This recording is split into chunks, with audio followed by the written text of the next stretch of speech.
Okay class, today we're going to talk about complex numbers, and we're actually going to talk about complex zeros. But before we talk about complex zeros, let's talk about what a complex number is. We've been dealing with real numbers, but really right above real numbers are complex numbers. And a complex number has two parts. It has a real part A and a complex part BI, where A and B are real numbers and I is equal to the square root of -1. Well, if I is equal to the square root of -1, then I squared is equal to -1. But that's not what we're going to be worried about today. But a complex number looks like A plus BI. Now, if it's a real number instead of a complex number, then that means B is equal to 0. So really, every single real number is a complex number. The only difference is, for the real numbers, it has a complex part of B equal to 0. Whether if it's just a complex number, it has both A and B, where B is not equal to 0. So I'll say that again because that's important. Every real number is a complex number. The only difference is the B is a 0 for real numbers. So really, when we're dealing with complex numbers, we always have to write the real part and the imaginary part, our complex part, and I is for imaginary. And you'll hear me use that interchangeably. So where have you used complex numbers? Well, you probably used them when you were trying to solve quadratic equations. Remember let's say we have this quadratic equation right here. Oops, sorry. And it says that x squared plus x plus 1 is equal to 0. Well, there is no two real numbers that I can use to multiply together to give me 1 and add together to give me 1 as well. That's not possible with real numbers, but it is possible with complex numbers. So I know I have a problem when I start to, hold on a second.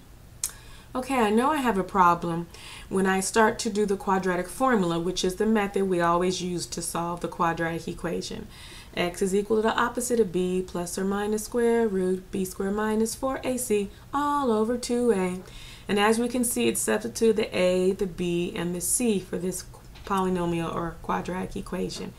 And as you can see, it ends up with -1 plus or minus the square root of -3 all over 2.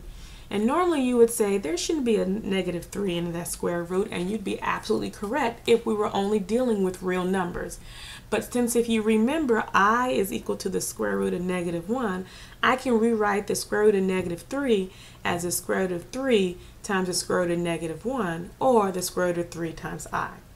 So I can rewrite this solution in terms of a complex number.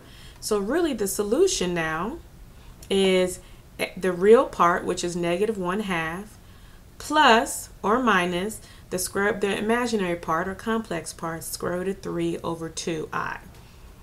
And because we use plus or minus, we have two different complex numbers.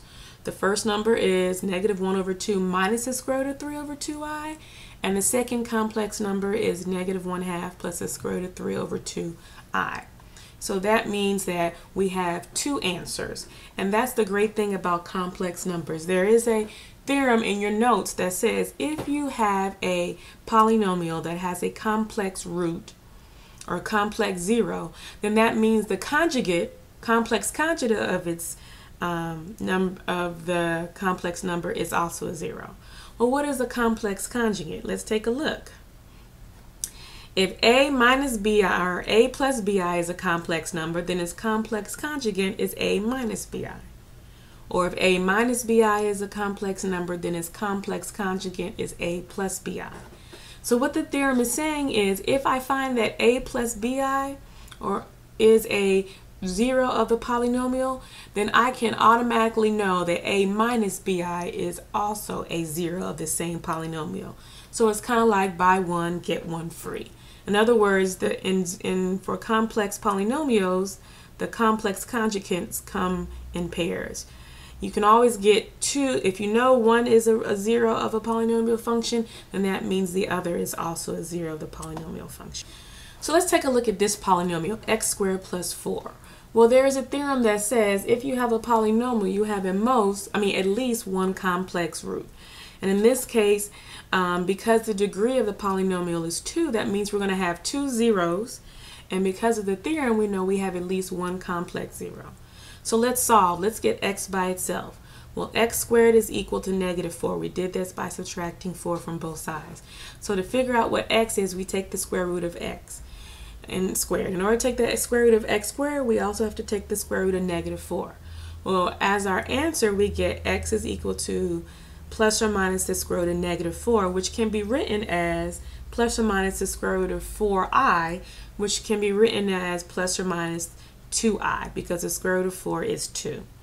So that means we have two complex zeros. We have negative 2i and we have positive 2i. And if you were to plug that in, you would get the same answer.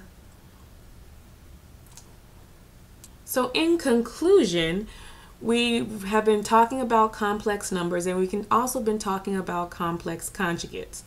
And one of the things that we've seen is that whenever you get a complex zero, then it always will come with a complex conjugate pair, which is also a zero.